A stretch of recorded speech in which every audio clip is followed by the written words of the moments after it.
I decided to commit an entire lesson to pricing because it's such a huge topic. And even through this entire lesson, we're really only scratching the surface because there's so much to this. But I believe that pricing is one of the best tools that you have to position yourself well in the market. And it's not just about how expensive or cheap you are. It's about the endings that you use, the numbers you use, and what your price point says about your brand. Let's get into it. Increasing your revenue is one of the best ways to increase your profit. Of course, the higher revenue you have in your business, the higher chance that you are making a living wage for yourself and potentially others through your business. But with an increase in revenue, you must deliver more and more value to your customers or clients, and you probably are going to need to serve more and more customers and clients in order to make more revenue. So let's decide how to hit that sweet spot in pricing where you are delivering value, that people who pay for your offering feel like they got what they deserve, they feel satisfied, like the price was well worth it, and that you also feel well compensated for the work that you've put into developing the service or product. The first thing is to know your cost. If the cost of production is higher than your price, your profits will be in the negatives, which is deeply undesirable. This is a really simple concept. Of course, if it costs $3 to make a t-shirt and you're selling it for $2, then you're in the negatives. So this isn't gonna work. So to avoid this, you have to fully understand the cost of running a business and how this changes with volume as you scale. People will commonly neglect to consider less obvious fees and expenses, so make sure that you take into account the little things like subscriptions you have, the printer ink you'll use, or similar expenses to these.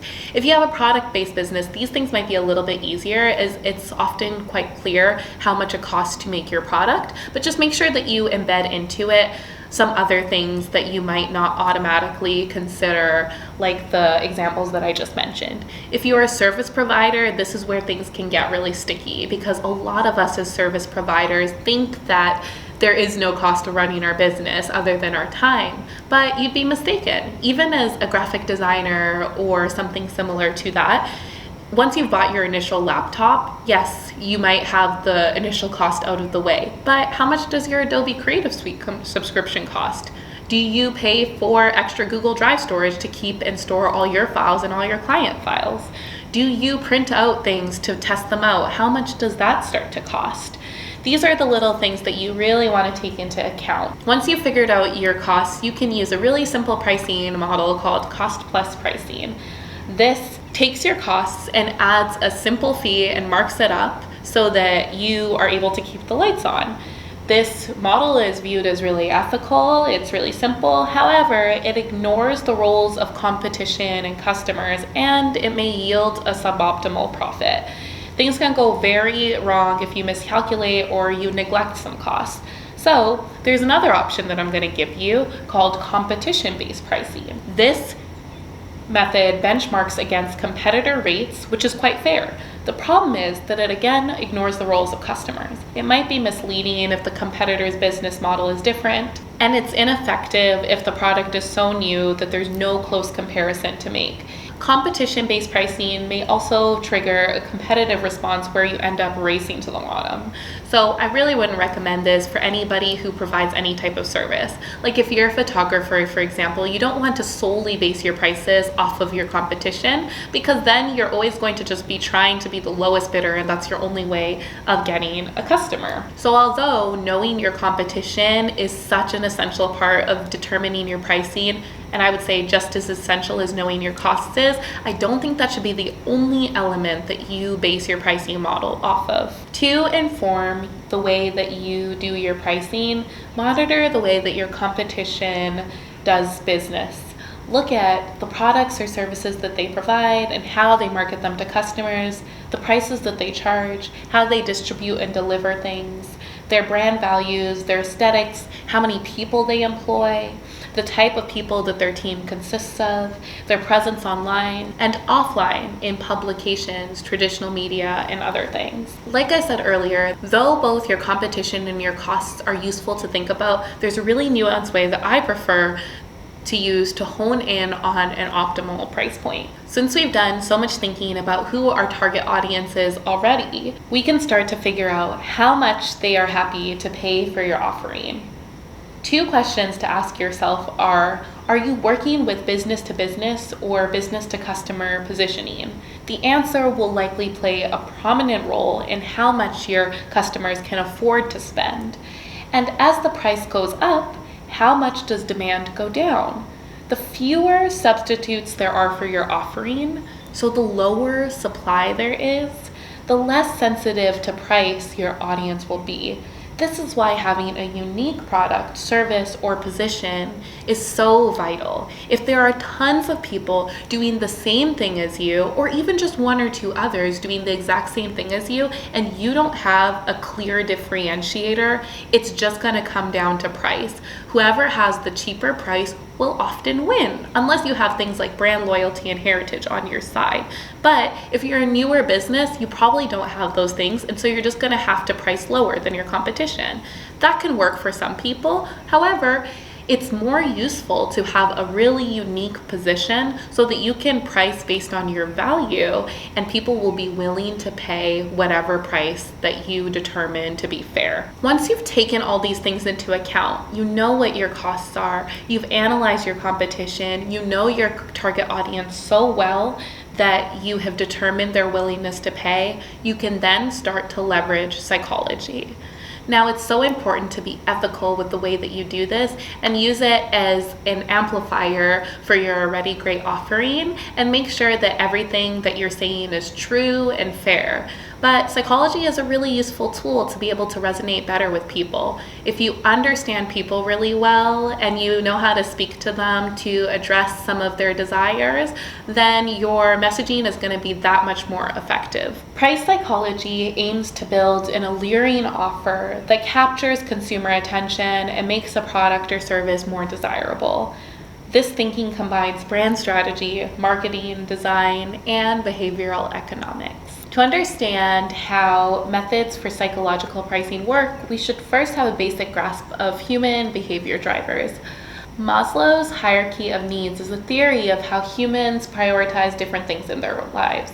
At the bottom of the pyramid are physiological needs, the things that we humans need for continued survival. These include food, water, shelter, rest, oxygen, and more, the really basic stuff.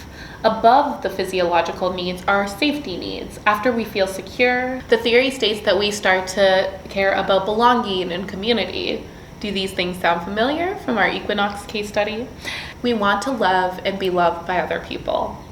The next tier above belonging is esteem. And the top tier is self-actualization. Maslow's hierarchy of needs is a foundational element of modern marketing theory. I bring it up here because it can be used as a framework for an effective pricing strategy. Psychological pricing works because these methods are based on a deep understanding of what drives people. When we understand people, we understand customers. The first psychological pricing strategy that I want to present to you is tiered pricing. This can be done for both services and products. And first, I'm going to go over how this can work for service offerings. You may want to offer shoppers 3 different methods of how they can work with you: the done by you, done with you, and done for you. In this model, the price increases depending on how much customization and personal time that a customer receives from you. The done by you offering could be things like an online course, a product, a template, a pre-made, or something like that. It's going to be at the lowest price point. The done with you service offering is typically a semi-custom or consulting. This will be at a lower price point than a full customization, but it's a good entry offer. It will probably sell the most, so just be aware that this middle option needs to be something that you are happy to do for a lot of people. The done for you services are fully customized, and they're usually your high ticket offers. You will sell this the least, but that's okay because you probably do not have the capacity to take on a lot of clients for this type of service offering unless you have a large team. You probably don't have this bandwidth, so you only need to book a couple of clients like this a year, if that. And that is going to still bring in a really substantial revenue since that offer will be so high ticket. The great thing about your lower ticket offers is that they are more scalable. If you have something that is relatively hands-off, like a course or something like that, that once you put that initial effort in once, that product can sell itself over and over again with very little management from you, you can scale it to millions and it won't affect your workflow. That middle offering though might take a little bit more work from you, and so you need to be ready to take that on if you are to get a lot of awareness and a lot of people wanting to buy from you. This tiered offering is really useful because it takes away this question of whether or not somebody should work with you and changes it to a question of how. If you're presenting somebody with 3 different ways of working with you and engaging with your brand, they're more likely to say yes because there's probably a type of offering that's going to work at their price point and for their needs. If you only have one offering, one package, or one price point, it's going to be a little bit more difficult because if that doesn't perfectly fit what they need, they're just going to walk away and find somebody else. A similar type of psychological pricing can work for product-based businesses, and this is called the decoy effect. Now, the decoy effect, it's all about perceived value. We see this a lot in places like movie theaters where there's a small popcorn and maybe it's $5, a large popcorn for $9.50, and then a supersized popcorn for like $10. There's only a 50-cent difference between the large and the supersized, and so a lot of people are just going to say, well, I'm just going to go for the supersized then, because for such a little price difference, I am getting so much more product.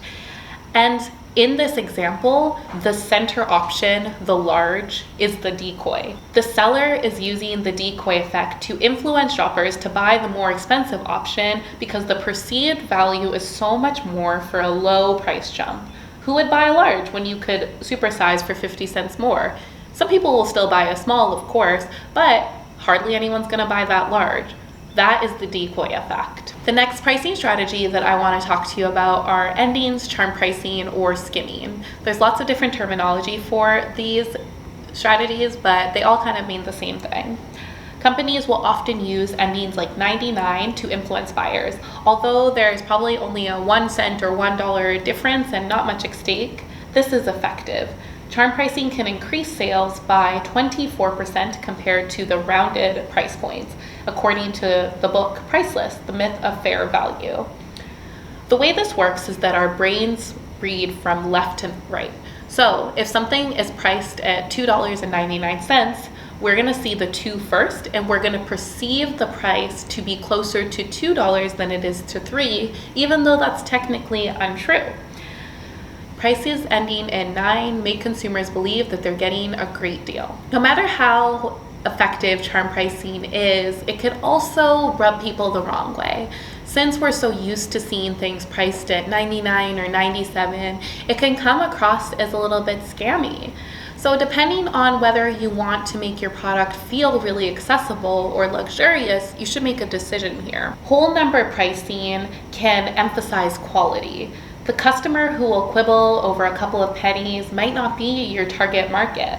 So this is a move, pricing something at a whole number like $1,000 that will establish authority and confidence and quality. It deprioritizes the idea of pricing altogether. Depending on your target audience, you can strategize your price endings.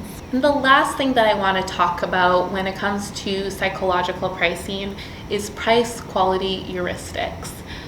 There was a study where a group of people were asked to taste different wines. In one tasting, they were given bottles of wine with no labels, so you couldn't see any of the branding, you couldn't see the pricing, and they were asked to rate the taste of both different bottles of wine.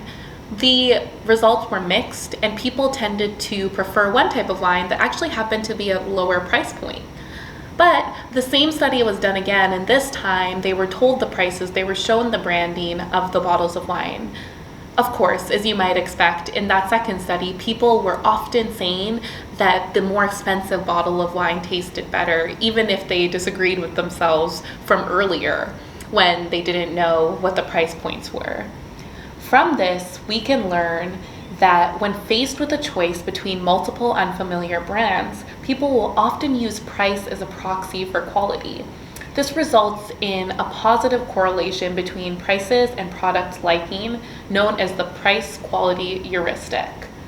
When you're targeting a luxury market, having your prices be too low can actually be detrimental to your brand and drive away those buyers.